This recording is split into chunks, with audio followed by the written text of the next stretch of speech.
Hello everyone, this is Dr. Sam and today we will discuss fetal chest ultrasound cases. Firstly, we will study the fetal heart, and the best view to completely see the heart is the 4-chamber view, in which we can see all 4 chambers and the valves as well, and also the interventricular septum and the atrial septum, and also the foramen ovale.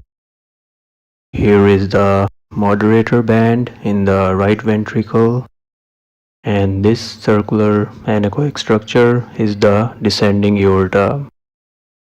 Always remember the aorta will be very near to the left atrium. So when we locate the aorta, the nearest chamber will be the left atrium. In the left ventricular outflow tract view, we see a proper appearance of the left ventricle and the aorta. And here is the right ventricle and the posterior-most left atrium. And part of the descending aorta is also seen here. In right ventricular outflow tract view, we can see the right ventricle and the main pulmonary artery, and here are the branches, the right and left pulmonary arteries. Part of the aorta is also seen. The short axis view gives us a cross section of the heart. We can see the aorta, the right ventricle, the main pulmonary artery. The IVC SVC view gives us a longitudinal view of the superior vena cava and the inferior vena cava along with the right atrium. In a ventricular septal defect, there will be a hole in the interventricular septum, and there will be a connection between the right and left ventricles. On color Doppler, we can see blood passing through this ventricular septal defect.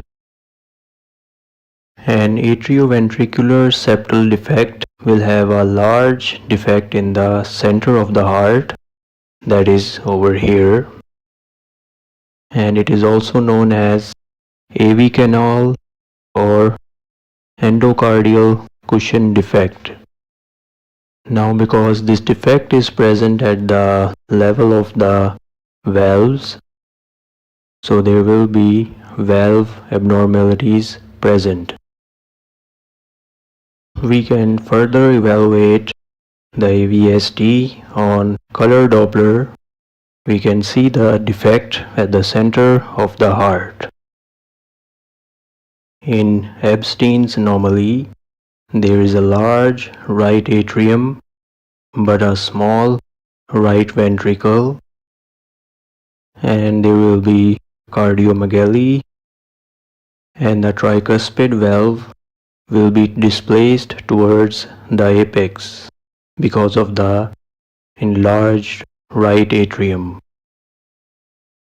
Here is another case of Ebstein's anomaly showing a large right atrium, a small right ventricle, and the displacement of tricuspid valves towards the apex. In hypoplastic left heart syndrome, the left side of the heart will be smaller. We will have small left atrium and small left ventricle, and the right atrium and ventricles will be enlarged. Here is another image of hypoplastic left heart syndrome with small left atrium and ventricle and large right atrium and large right ventricle. In transposition of the great arteries, the aorta and pulmonary artery switch places, Normally the aorta and the pulmonary artery cross each other.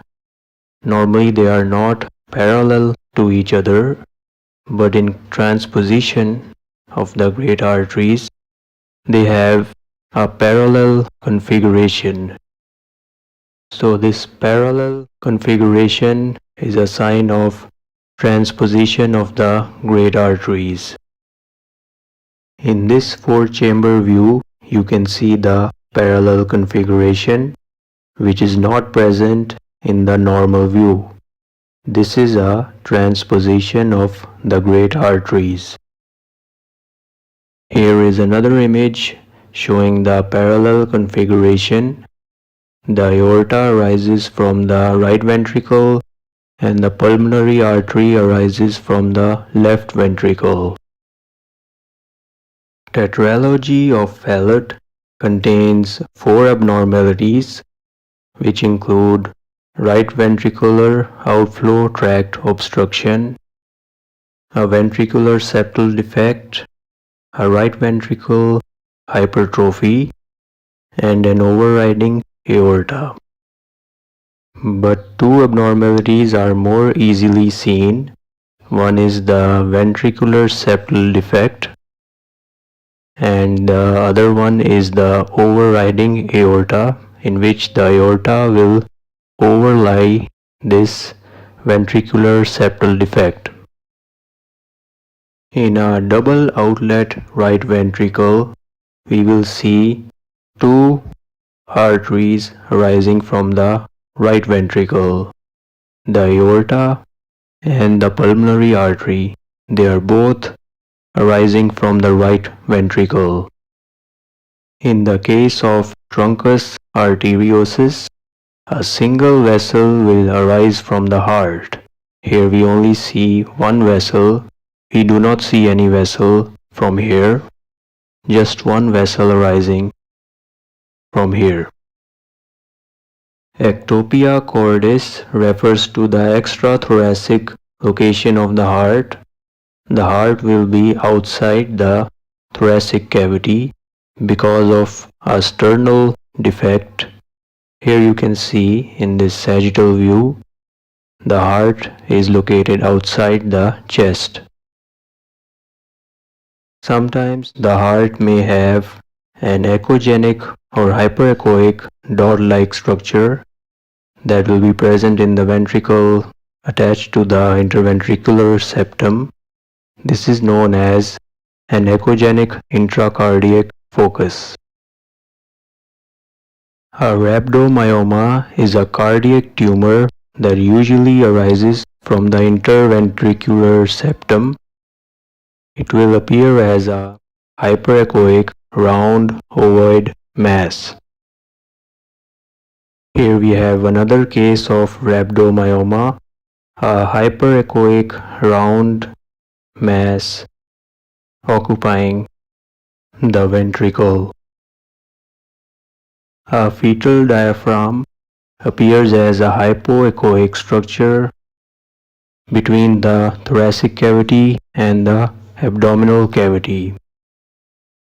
In this coronal view, we see the lungs and the heart above the diaphragm, whereas in a congenital diaphragmatic hernia, there is a defect in the diaphragm which will lead to herniation of abdominal contents into the thorax, such as the stomach. Here we can see the stomach is in the thoracic cavity. The stomach will appear as a cystic structure because it is fluid-filled, so it is anechoic. And here we have a four-chamber view showing the normal thorax with the heart. And here we have stomach right next to the heart, and the heart is also displaced towards the right side.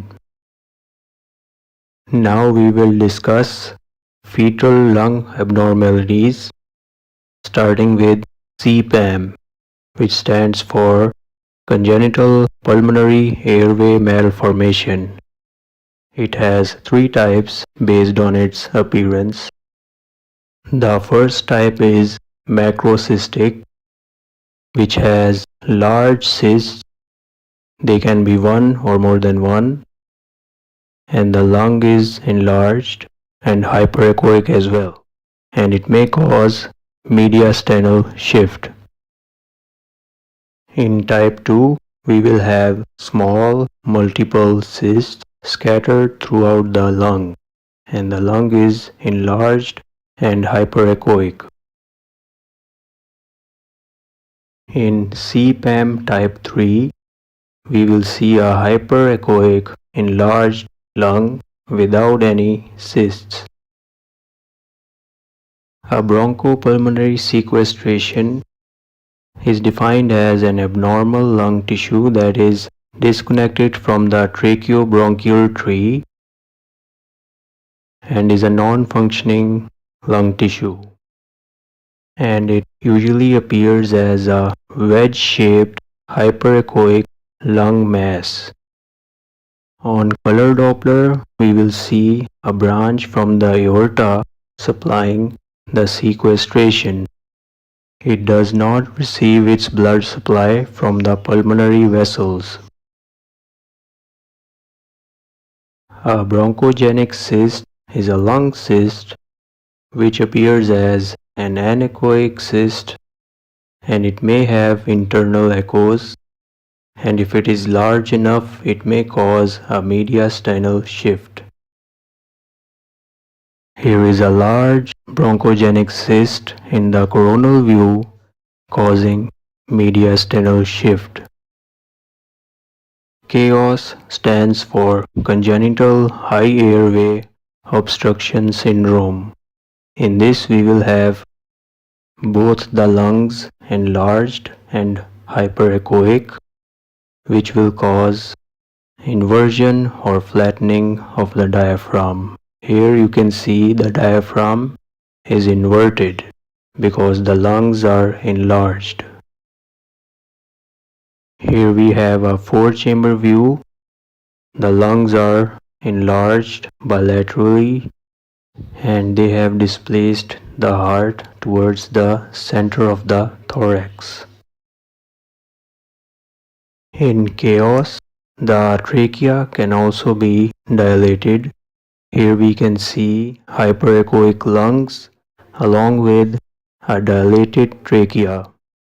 It is fluid-filled, that is why it is anechoic. Pleural effusion is the accumulation of fluid in the pleural cavity. This fluid appears as anechoic or hypoechoic. Here we can see pleural effusion in the longitudinal view. Fluid is surrounding the lungs. In this coronal view, we can see bilateral pleural effusion. Fluid is surrounding both the lungs. Pericardial effusion is the accumulation of fluid around the heart. We can see this anechoic fluid around the heart. Now, if the thickness is 2 millimeters or less, it is normal amount of pericardial fluid, but if it is more than 2 mm, it will be pericardial effusion. In this image, we have a large amount of fluid collection around the heart, a severe case of pericardial effusion. Thank you so much for watching. Please subscribe and stay tuned for more imaging videos.